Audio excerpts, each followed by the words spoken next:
যে 30,000 কর্মী মালয়েশিয়া আসতে পারে নাই, তাদের কি হবে, থাকছে বিস্তারিত।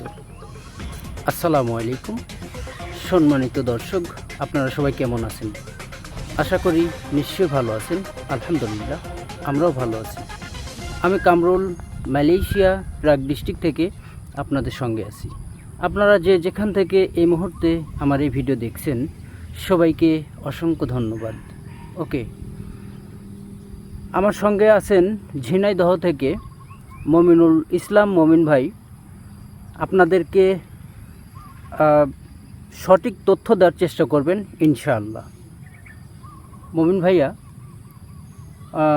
অনেক দর্শক এরকম প্রশ্ন করেছেন যে ভাইয়া, আসলে আমরা যারা 30,000 কর্মী মালয়েশিয়া যেতে পারলাম না, আসলে আমাদের কি হবে? আমরা কি মালয়েশিয়া যেতে পারবো, বা মালয়েশিয়া সরকার কি আর সুযোগ সুবিধা দিবে নাকি আমাদের যাওয়ার জন্য?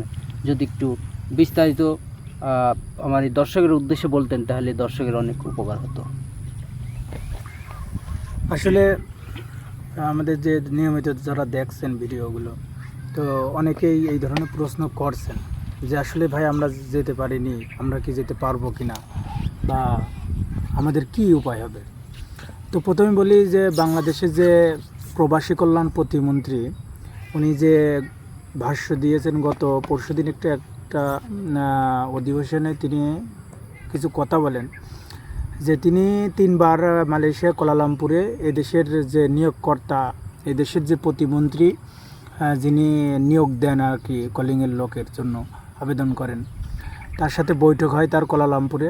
তো বৈঠক চলাকালীন তিনি 3বারে তার অনুভূতি নিয়েই তার বলেছে যে আমার কর্মী যারা যেতে পারেনি তারা পৌঁছানোর আপনি একটা ব্যবস্থা করেন।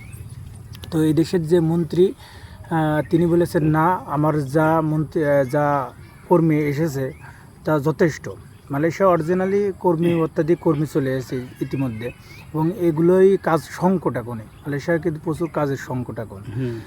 যে কোম্পানি তার যেখানে 50 জন দরকার, সেখানে অলরেডি 60-70 জন করে তারা রেখে দিয়েছে, 20 জন অতিরিক্ত। প্রতিটা কোম্পানিতে 20 জন, 30 জন, 50 জন এরকম অতিরিক্ত আছে কোম্পানি হিসেবে। সুতরাং এদেশের যে প্রবাসী নিয়োগকারী যে মন্ত্রী, তিনি কোনোভাবেই সায় দেননি। তিনি বলেছেন না, আপাতত আমাদের আর কোনো কর্মী লাগবে না, পরবর্তীতে যদি কর্মী লাগে তখন আমরা পুনরায় আবার আবেদন করব। তো বাংলাদেশে যে মালয়েশিয়ার হাই কমিশন থাকে, তিনিও আশ্বাস দিয়েছেন আমাদের প্রতিমন্ত্রীর সাথে যে এই বিষয়টা আমি দেখছি, কিন্তু তারপরেও তেমনভাবে মালয়েশিয়া থেকে কোনো সার্কুলার এখনও আসে নাই যে আমরা লোকগুলো নেব কি নেব না।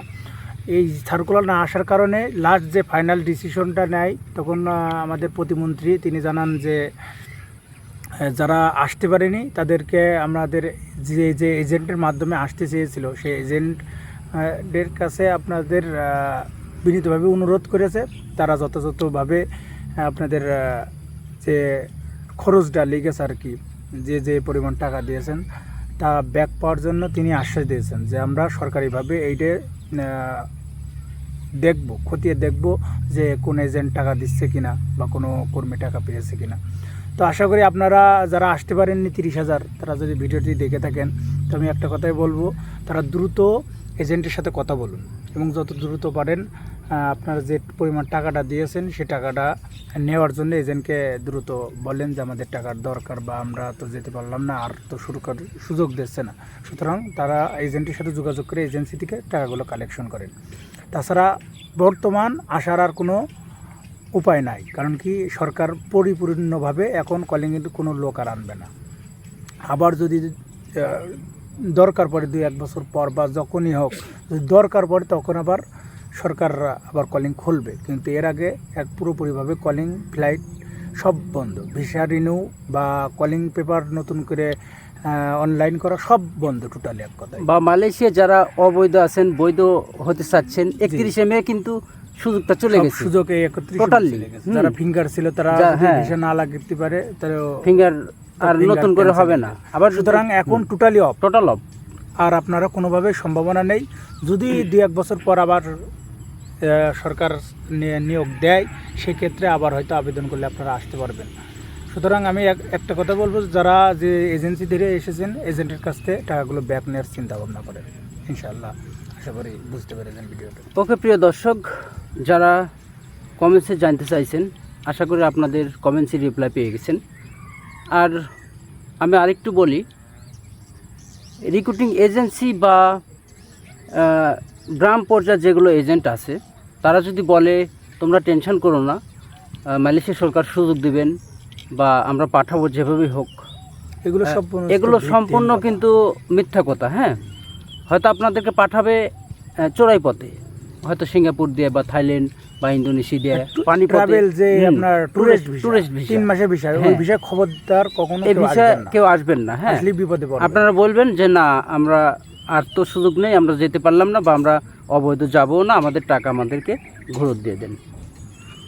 ওকে প্রিয় দর্শক, আশা করি আপনারা যে যা জানতে চাইছেন, কমেন্টস করেছেন, এই ছোট্ট ভিডিওর মাধ্যমে আপনাদের কমেন্টসে রিপ্লাই পেয়েছেন।